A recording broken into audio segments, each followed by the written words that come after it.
chromosomes are, they come in. So you get one of these from your mother, and you get the other one from your father.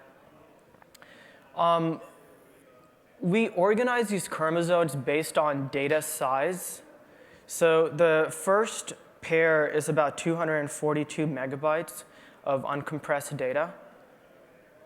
And as we get to the end of like chromosome 22, it's going to be much less.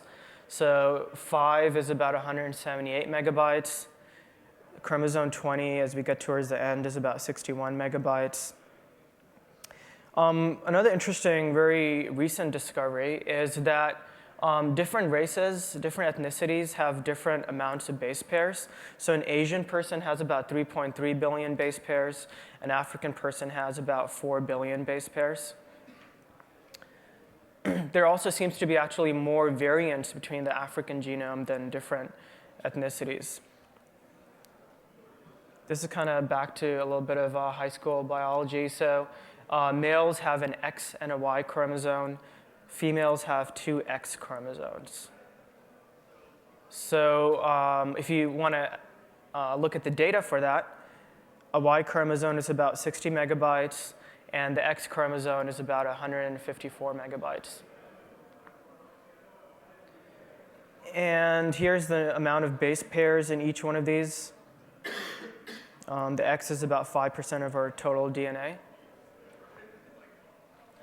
So there's a lot of diseases that have genetic factors. Autism, for example, is simply like a few million base pairs missing out of this 3.5 billion base pairs, right? Down syndrome is, if you look at chromosome 21 down there, is if you have 3 chromosomes for 21, then you have Down syndrome. Alzheimer's is mutations in 3 of these chromosomes. It's chromosomes 1, 14, and 21. There have been, in chromosome 1, there's about 11 mutations identified that if you get those mutations, you're at a higher risk for Alzheimer's. So as I was trying to think, looking at all of this and thinking about it,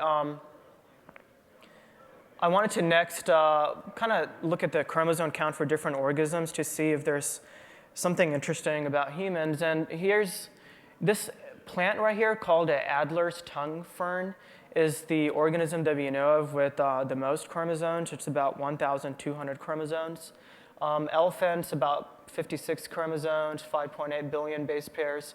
Fruit flies, a little less, 8 chromosomes. Gorillas have a little bit more than us, actually, 48 chromosomes. And onions actually have 16 chromosomes, but 18 billion base pairs. Right? So amount of base pairs doesn't seem to really correlate to complexity in organisms unless onions are, like in secret, extremely complex organisms. What instead seems to be happening is, if I had to just throw an idea out, perhaps the base pairs is just a very basic alphabet. It's like the English alphabet. And perhaps the way we interpret that alphabet is different. Like you can write using the English language, you can write like Java code, you can write C++ and Python, right? But if you're writing Python, you're probably going to be a lot more efficient in the number of lines you have to write than if you're doing C++. Perhaps the way we're interpreting the base pairs is different. And also there seems to be just a lot of things that are not relevant in this DNA segments as well, which I'll talk about in just a bit. For example, like junk DNA, I'm sure you've heard of, there's a lot of DNA that nobody knows what it does. And I guess I was trying to keep all this in mind while I was thinking about how to model this, that there are parts that we have no idea what they do. So there's 2 major projects to know about when you want to download open source DNA. There's the Human Genome Project. This is the really famous poster child of DNA, 15-year project, 1989 to 2000. They sequenced about 99% of the genome, and there were about 400 gaps. Right? So like I said, beginning and end of the chromosomes, and certain parts of the chromosomes have those N base pairs. 70% of the genome came from one person, a male in Buffalo. And this was actually not just one person's genome. It's a common common thing that people think about. It's just one person was very, very lucky to have his genome sequenced. It wasn't like that.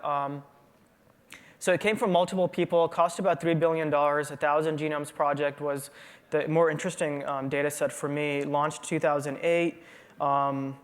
They have 3 different phases. The last phase was phase 2, which completed, and they released about 1,000 people's genome. From 14 populations, you can see some of the population types right there. 111 global institutions working. This project is about a $40 million project. So $16,000 for perhaps one human person. And the goal is actually to get the sequencing of about 2,500 people from 26 specific populations. I mean, there's some, I think, societal implications to this. It could be possible to do like biowarfare by figuring out the genome for only like Chinese people or only like Indian people and targeting specific viruses to what's interesting in those specific genomes.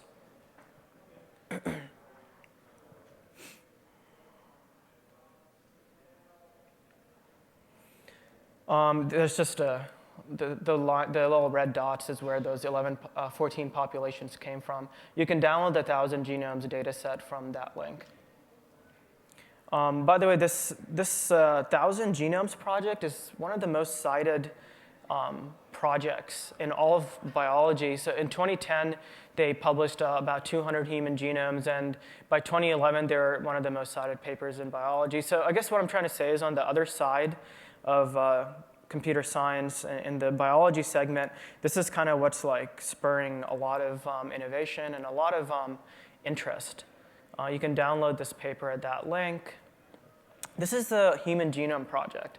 So this is one person's genome in 24 files, 22 chromosome pairs, and then the X and Y are separate files. So you can literally go to that link and you can download them individually. These are zipped files, or you can run this rsync command and then just unzip it all. This is a February 2000 assembly of human genome. It's called the HG19. Kind of on a side note, if you didn't want to download those files, you can go to this link, and then you'll get a graph like this, and then you just click on a specific chromosome, and then this little pop-up shows up, and then you can click to jump to a specific view, and then you can actually see the base pairs at that view. That specific part I'm pointing out is where one of the 2 genes is for lactose intolerance. Specifically, the most common one, the one that 23andMe uses, like if you spit in a vial and give your spit to a company in California, they'll look for certain SNPs. And one of the things they do is they look for chromosome 2 on a gene MCM6. There's a SNP with that number at position 136 million or so base pairs from Peter, and I'll explain what those things mean. SNP essentially means that like most people have GC, but then some people have AT there, and everything else around that is the same among people except for one little part. So the SNP is pronounced SNP. So if you have a AT at that specific position, then you can digest milk. If you have a GC there, then you're lactose intolerant. 70% of Caucasians who have the GC will not be able to digest milk. And this is different in different populations. So 0% of Native Americans are unable to digest milk. 5% of Asians, 25% of African Americans, and 50% of Mediterraneans, and 90% of Northern Europeans are able to digest milk. Well, actually, those percentages are a little bit different. So 90% of Northern Europeans can digest milk. 0% of Native Americans can digest milk. So this is just different in different populations. The idea is that basically people left out of Africa, and when they settled in, like especially places like Finland and Sweden, cultivated cows and milk was a way to get by in those cold, harsh weather climates. All right, so when I was trying to figure out how you would model this in Cassandra, I wanted to go a little bit deeper to see how the chromosome is structured and specifically how biologists think about chromosomes. So this is a chromosome. Remember, we have base pairs. I'm just looking at one of those. So we're looking at chromosome 1 here, and this is literally, what you see up there is literally what you get. There's a bunch of ends, and then you'll literally see those base pairs if you download those files. Notice the highly repetitive nature of this, though. We have the TAA and then the CCC, TAA, CCC, and this kind of continues onward for like a few megabytes almost. So 10% of the genome is highly repetitive like this, and about 25 to 30% of it is repetitive. Maybe there's a few SNPs here and there, but it's still highly repetitive. So about 40% is kind of like that. So chromosome 1 is about 250 million base pairs, and that's about 8% of the DNA. So here's how biologists think about the physical structure. And the thing in the very middle is called a centromere, and it separates the short arm, which is called P, from the long arm called Q. And remember earlier I said, like, in chromosome 2, if you get like 136 million base pairs from Peter, like PTER, then you look for the lactose intolerance gene. So this is Peter, PTER. All it means is you're talking about the short arm, and you're talking about the very head of the short arm. And then cuter is the end of the long arm. And the way biologists talk about the positions of the base pairs is like this. The centrometer is basically 0.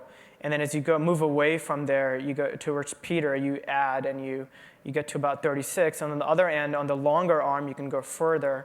So you can go from 0 to 43.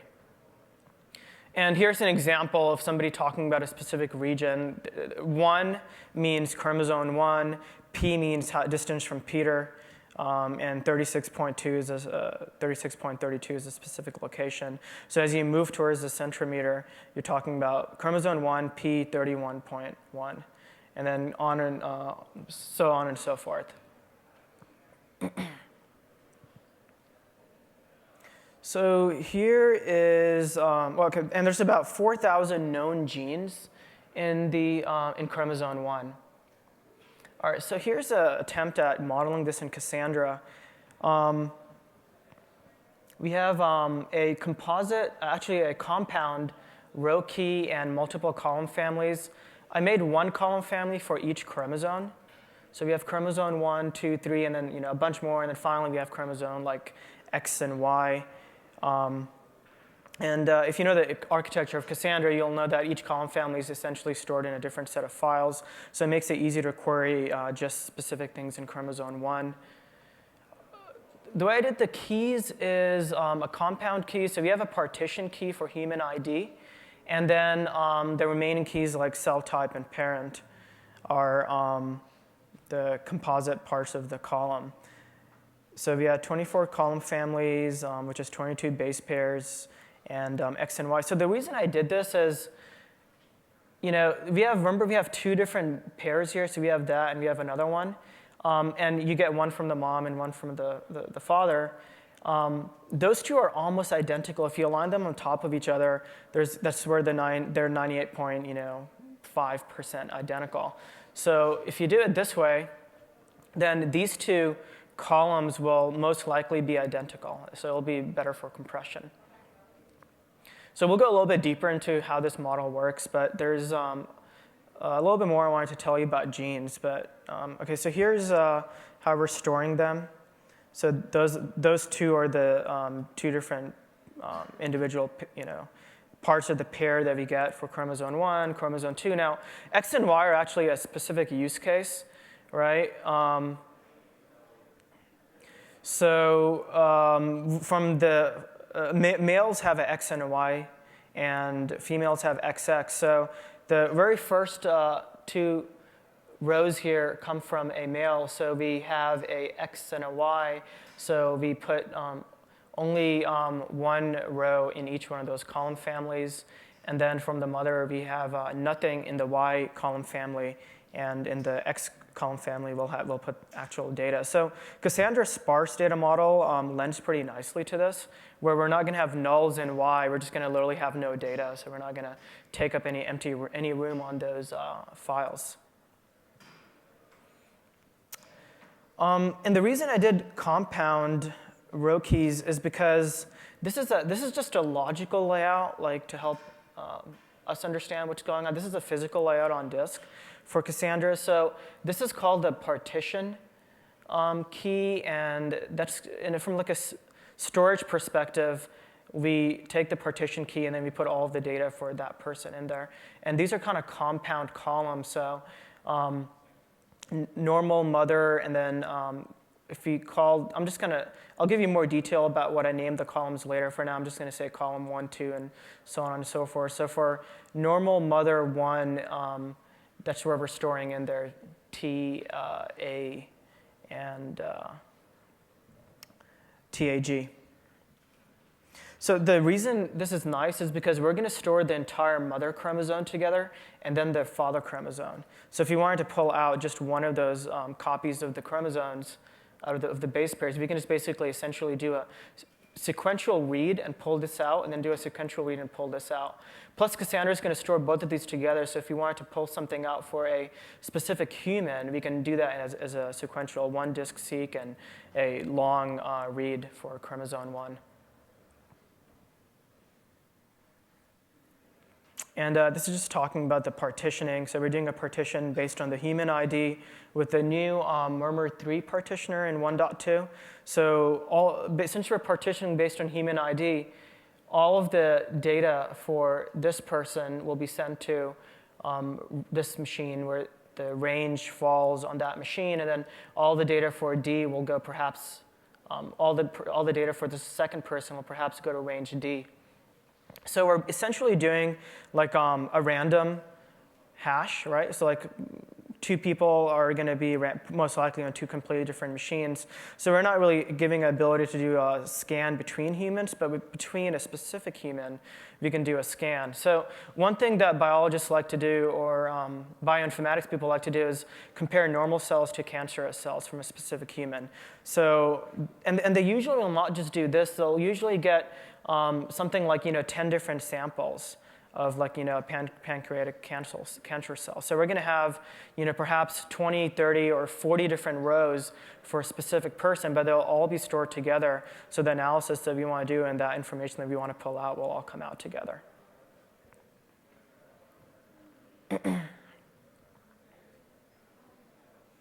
So going a little bit deeper now, so chromosome 1 has 4,300 genes. This was a review kind of from before, but here's a specific gene. It's called PSEN2. It's 25,000 base pairs, and it starts from Q31 till about Q42. And those numbers underneath 227 million to another 227 million number, that's the exact location for that base pair. If you have one of 11 mutations in this gene, then you'll have Alzheimer's, or more likely, higher likelihood for Alzheimer's. And this gene essentially codes for a protein called presenilin 2. Here's another gene called DIRA-S3. It's 4,800 base pairs. That's the location of it. And it creates a protein, and if you are not manufacturing this protein, you have a much higher likelihood for breast cancer. There's another type of cancer. This is a little bit different. If you have a deletion of that part of the chromosome, then you'll be likely to get neuroblastoma cancer. These are some of the other genes on chromosome 1. Some of the related conditions you can get if you have some of these types of mutations. And this is like the full list of things we know about that chromosome 1 affects. So the kind of queries you're going to want to do when we model this in Cassandra are, first of all, they're read heavy. So you load the data in once you get it out of the sequencer. And then you're going to want to read it multiple times. And there's different types of reads you'll want to do. One of them might be, give me the PSEN gene for 2,000 people with Alzheimer's. Or, and remember, that's about 25,000 sequential base pairs. Or you might want to get all of the human IDs who have the lactose intolerant SNP on chromosome 2. So how would we actually model this in Cassandra? Before I do that, there's one more thing I want to tell you.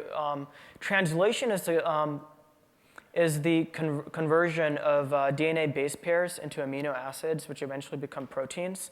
So when you download these files from the Human Genome Project, they don't actually have both parts of the base pair. They only have like one part. And the top part is called like the Crick line, and this is like the Watson line, right? So basically, we get only one part, and we infer that every time you have an A here, that means the other base pair was a T.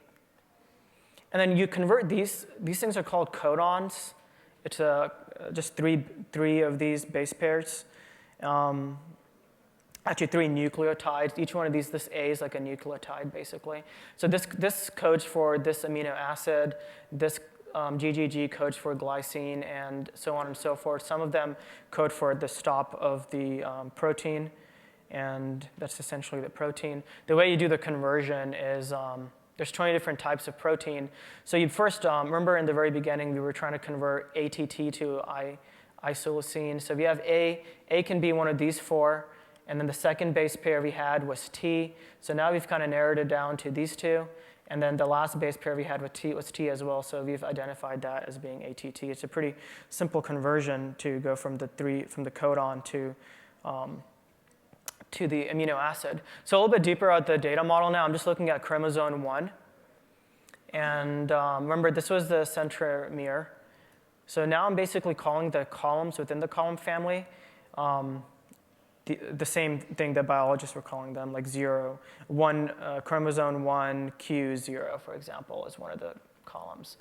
And then remember, you have a short arm and a long arm, so that's kind of how we're dividing the columns. And then we have 36 to 43, well, 36 to 0 and 0 to 43, and that's what I'm naming the column names. So the reason I did this is because there are specific things that can happen in DNA. One of them is a point mutation. So this is a SNP where the TCA gets written incorrectly as TAA. So that's how Cassandra would handle that. We'd have a whole bunch of TCAs, but at one point we'd have a TAA. And another thing that can happen is a deletion mutation where you're literally, the TCA gets deleted, right? And remember in autism patients, you have like 1 million base pairs that are just disappeared. So Cassandra's sparse data model handles this very nicely, where if you don't have a bunch of rows, there's no nulls, there's really nothing there. Also, if you have a bunch of ends which you haven't been able to sequence, Cassandra will let you very quickly add the results back for n into the end of the file, and then you can do a compaction to populate that up in the actual file.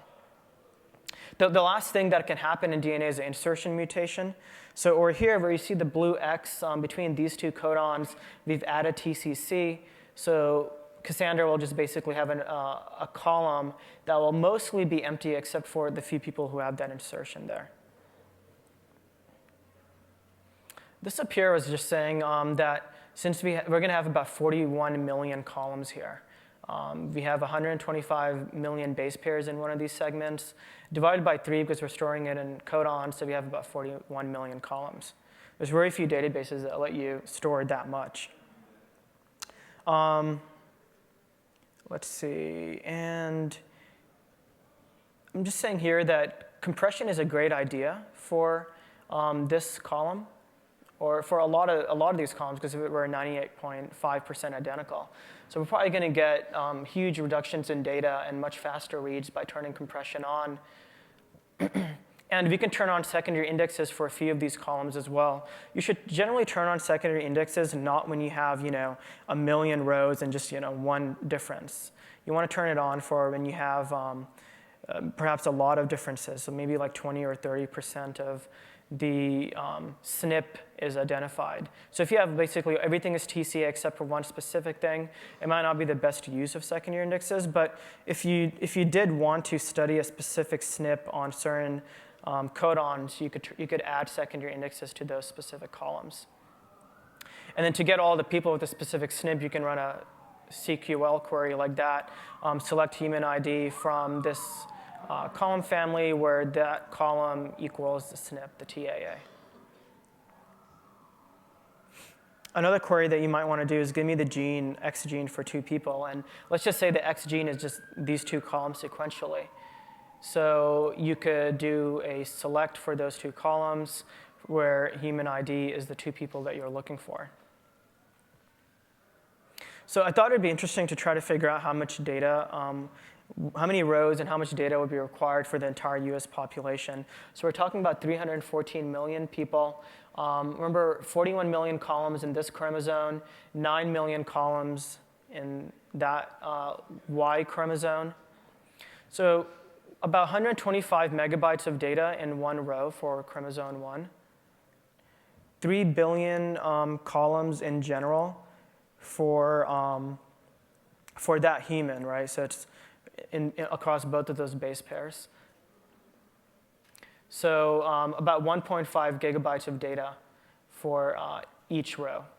And then if you're going to do this for the whole US population, you need about 360 million rows, just 300 times 2, about 600 million, because we're splitting it up into 2 different rows for each person. So if you multiply 1.5 gigabytes, because that's how much you'd have across each row, times 630 million rows, just a theoretical calculation for perhaps how big of a database you would need for the entire entire US genome. You'd need about 46,000 nodes that can store about 20 terabytes of data.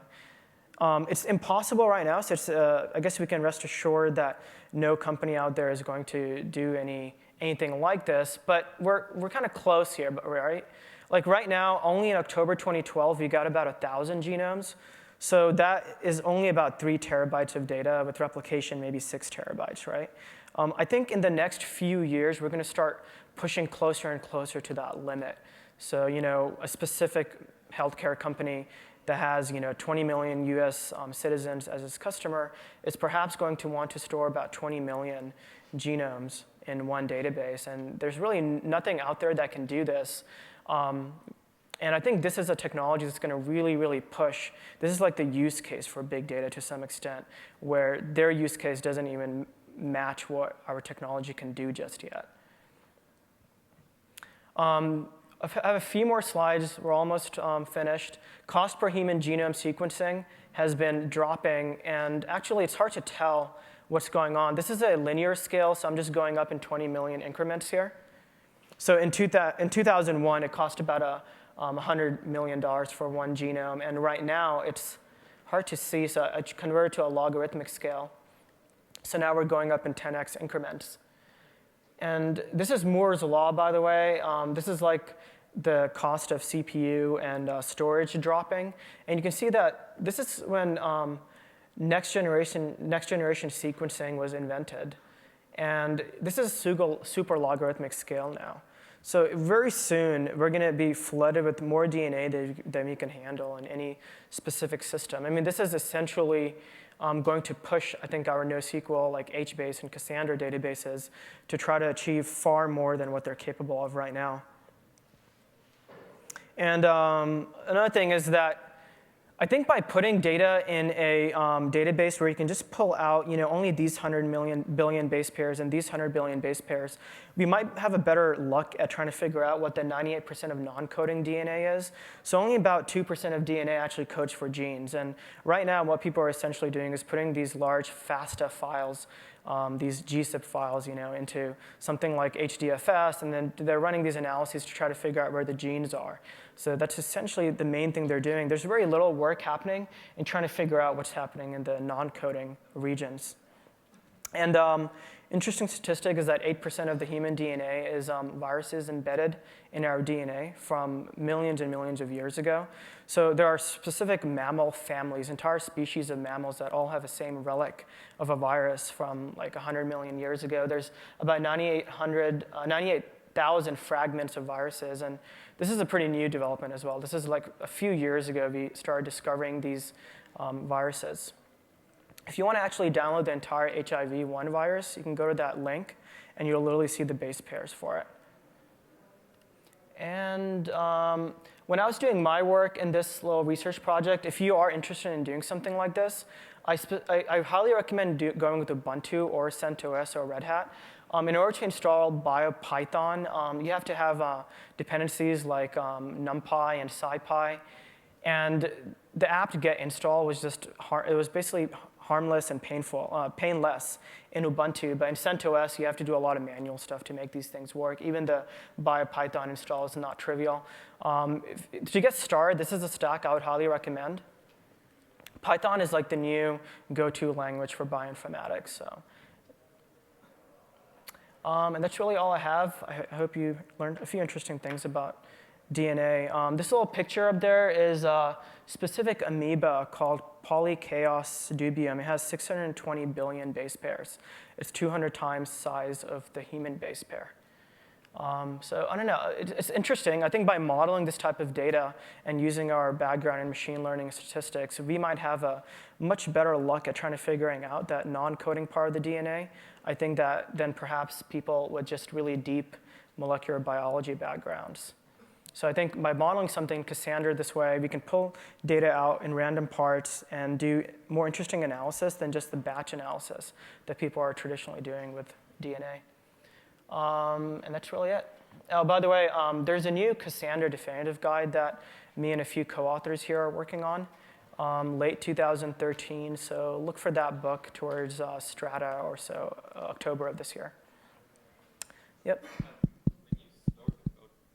When you store the codons, are you storing them in 3 bytes or are you? I was doing ASCII just to get it in ASCII? there. Yeah. Okay, so if you were to store it in more of like a binary format, since there's only like 64 possible codons, you could probably get a higher compression out of that. Yeah, and even instead of storing the GATC, you could actually just store one character that says, because there's only like 20 different proteins, amino acids that they code for, and each amino acid has like a character like M or C, and you can just put that in there, just for simplicity's sake in the diagrams. I showed all of them. Question over here. If 98.5% of people have the same sequences, can't we just identify something that we'll call the template and store deviations from the template and achieve, like a 50 times compression? Those SNPs are all over the place. There's like 30 million of them, right? But yeah, I guess it's an interesting idea. We could do that, yeah. And you'd be able to actually get around the problem of storage significantly by doing that. Yeah, it's an interesting proposal. Did you actually implement this data model? And I started trying to do it. So I got the single person's genome from the Genome project, and I loaded that up into a couple of rows on a VirtualBox machine on my laptop. And the goal for this project is to kind of have like a 10-node cluster with the 1,000 genomes in there. But you run into all these problems. So I didn't have enough time to actually do all 1,000 genomes in a database. And I was hoping to kind of open source the data model and the scripts I used to do that. But as you get deeper into this, you start realizing that, okay, if Asian people have 3.3 billion base pairs and African people have 4 billion base pairs, then they don't really line up nicely, right? So you have to do like pattern matching algorithms to say like this gene actually starts over here for this person, but it starts over here for this person, and try to align them in a certain way where they still fall in the columns a certain way, right? And so I basically went into a black hole of like biostars or like the Stack Overflow for bioinformatics to try to get that up and running. But no, I actually didn't get to all 1,000 genomes yet. And so are you still massaging the data model, do you think? Yeah, the biggest challenge for me coming from 2 years of NoSQL background, getting to the bioinformatics world, was mainly they have their whole other terminology. And yeah, it was kind of relearning this new terminology to begin with, but also there's almost no information for how you take these raw files and do the pattern matching and everything, how you do the modeling on it. A lot of the bioinformatics people use databases and systems like BLAST that do everything automatically for you, but I kind of wanted to decompose it and just start with the base pairs and the raw files and kind of build everything on top of that instead of using pre-built tools. Yeah. This data set just got released, by the way, like 6 months ago. And if any of you guys are interested in a project like this, shoot me an email. I mean, ultimately, I would like to be able to put out like some AMIs or something where people can just spin up something in Amazon and then start doing the CQL queries to try to pull out different data sets, different parts of the data.